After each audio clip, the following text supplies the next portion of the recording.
नमस्कार दोस्तों, तो स्वागत है मेरे चैनल लेजेंड्स बायोग्राफी पर। तो आज हम बात करने वाले हैं एक और लेजेंड्स की, जिनका नाम है बाल गंगाधर तिलक।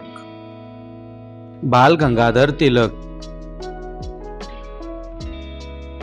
स्वतंत्रता संग्राम सेनानी। लोकमान्य तिलक स्वराज्य के सबसे पहले और मजबूत अधिवक्ताओं में से एक थे। वे भारतीय अंतःकरण में एक प्रबल आमूल परिवर्तनवादी थे। उनका मराठी भाषा में दिया गया नारा स्वराज्य हा माझा जन्मसिद्ध हक्क आहे आणि तो मी मिळवणारच, स्वराज्य मेरा जन्मसिद्ध अधिकार है और मैं उसे लेकर ही रहूंगा, बहुत प्रसिद्ध हुआ। उन्होंने बिपिन चंद्र पाल, लाला लाजपत राय, अरविंद घोष और विवो चिदम्बर पिल्ले आदि भारतीय राष्ट्रीय कांग्रेस के कई नेताओं के साथ भारत के स्वराज्य के लिए निकट सहयोग किया।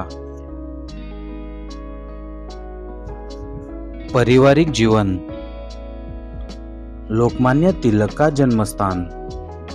लोकमान्य तिलक का जन्म 23 जुलाई 1856 को ब्रिटिश भारत में वर्तमान महाराष्ट्र स्थित रत्नागिरी जिले के एक गांव चिखली में हुआ था। ये आधुनिक कॉलेज शिक्षा पाने वाली पहली भारतीय पीढ़ी के लोगों में से एक थे। इन्होंने कुछ समय तक स्कूल और कॉलेजों में गणित पढ़ाया। अंग्रेजी शिक्षा के ये घोर आलोचक थे और मानते थे कि यह भारतीय सभ्यता के प्रति अनादर सिखाती है। इन्होंने दक्षिण शिक्षा सोसाइटी की स्थापना की ताकि भारत में शिक्षा का स्तर सुधरे।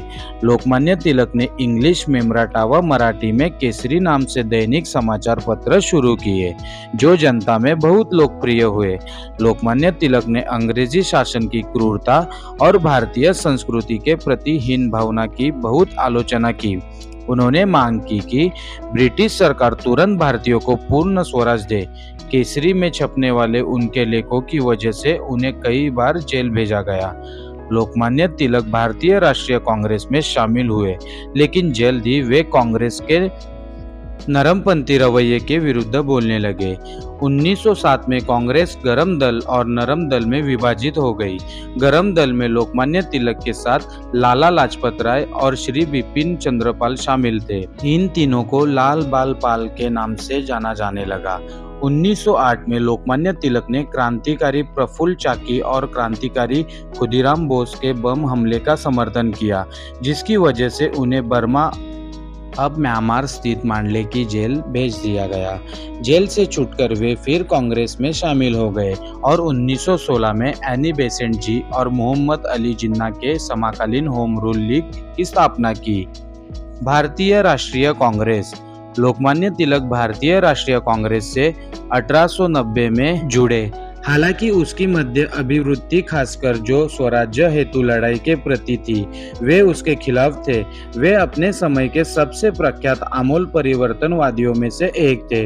अल्पायु में विवाह करने के व्यक्तिगत रूप से विरोधी होने के बावजूद Lokmanya Tilak 1891 as of consent विधेयक के खिलाफ थे, क्योंकि वे उसे हिंदू धर्म के अतिक्रमण और एक खतरनाक उदाहरण के रूप में देख रहे थे। इस अधिनियम ने लड़की के विवाह करने की न्यूनतम आयु को 10 से बढ़ाकर 12 वर्ष कर दिया था। राजद्रोह के आरोप। लोकमान्य तिलक ने अपने पत्र केसरी में देश का दुर्भाग्य नामक शीर्षक से लेख लिखा, जिसमें ब्रिटिश सरकार ने नीतियों का विरोध किया।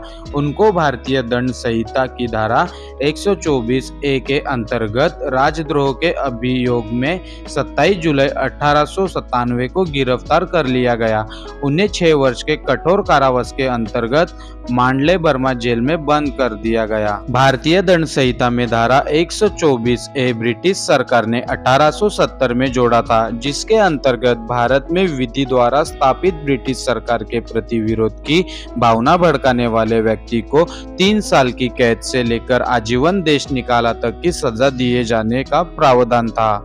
1898 में ब्रिटिश सरकार ने धारा 124 ए में संशोधन किया और दंड संहिता में नई धारा 153 ए जोड़ी, जिसके अंतर्गत अगर कोई व्यक्ति सरकार की मानहानि करता है, यह विभिन्न वर्गों में नफरत फैलाता है या अंग्रेजों के विरुद्ध घृणा का प्रचार करता है, तो यह भी अपराध होगा। मांडले में कारावास। ब्रिटिश सरकार ने लोकमान्य तिलक को 6 वर्ष के कारावास की सजा सुनाई। इस दौरान कारावास में लोकमान्य तिलक ने कुछ किताबों की मांग की, लेकिन ब्रिटिश सरकार ने उन्हें ऐसे किसी पत्र को लिखने पर रोक लगवा दी थी जिसमें राजनैतिक गतिविधियों हो। लोकमान्य तिलक ने कारावास में एक किताब भी लिखी। कारावास पूर्ण होने के कुछ समय पूर्व ही बाल गंगाधर तिलक की पत्नी का स्वर्गवास हो गया। इस दुखद खबर की जानकारी उन्हें जेल में एक पत्र से प्राप्त हुई। All India home rule league. बाल गंगाधर तिलक ने अप्रैल 1916 में एनी बेसेंट की मदद से होम रूल लीग की स्थापना की। होम रूल आंदोलन के दौरान बाल गंगाधर तिलक को काफी प्रसिद्धि मिली, जिस कारण उन्हें लोकमान्य की उपाधि मिली थी। इस आंदोलन का मुख्य उद्देश्य भारत में स्वराज्य स्थापित करना था। इसमें 4 या 5 लोगों को टुकड़ियों बनाई जाती थी, जो पूरे भारत में बड़े बड़े राजनेताओं और वकीलों से मिलकर होम रूल लीग का मतलब समझाया करते थे। एनी बेसेंट जो आयरलैंड से भारत आई हुई थी, उन्होंने वहां पर होम रूल लीग जैसा प्रयोग देखा था। उसी तरह का प्रयोग उन्हें भारत में करने का सोचा। सामाजिक योगदान और विरासत। लोकमान्य तिलक ने सबसे पहले ब्रिटिश राज के दौरान पूर्ण स्वराज की मांग उठाई। उन्होंने जन जागृति का कार्यक्रम पूरा करने के लिए महाराष्ट्र में गणेश उत्सव तथा शिवाजी उत्सव सप्ताह भर मनाना प्रारंभ किया। इन त्योहारों के माध्यम से जनता में देश प्रेम और अंग्रेजों के अन्यायों के विरुद्ध संघर्ष का साहस भरा गया। नागरी प्रचारिणी सभा के वार्षिक सम्मेलन में भाषण करते हुए उन्होंने पूरे भारत के लिए समान लिपि के रूप में देवनागरी की वकालत की और कहा कि समान लिपि की समस्या ऐतिहासिक आधार पर नहीं सुलझाई जा सकती। उन्होंने तर्कपूर्ण ढंग से दलील दी कि रोमन लिपि भारतीय भाषाओं के लिए सर्वथा अनुपयुक्त है। 1905 में नागरी प्रचारिणी सभा में उन्होंने कहा था, देवनागरी को समस्त भारतीय भाषाओं के लिए स्वीकार किया जाना चाहिए। मृत्यु। सन 1919 में कांग्रेस की अमृतसर बैठक में हिस्सा लेने के लिए स्वदेश लौटने के समय तक लोकमान्य तिलक इतने नरम हो गए थे कि उन्होंने मॉन्टेग्यू चेम्सफोर्ड सुधारों के द्वारा स्थापित लेजिस्लेटिव काउंसिल विधायी परिषद के चुनाव के बहिष्कार की गांधी जी की नीति का विरोध ही नहीं किया।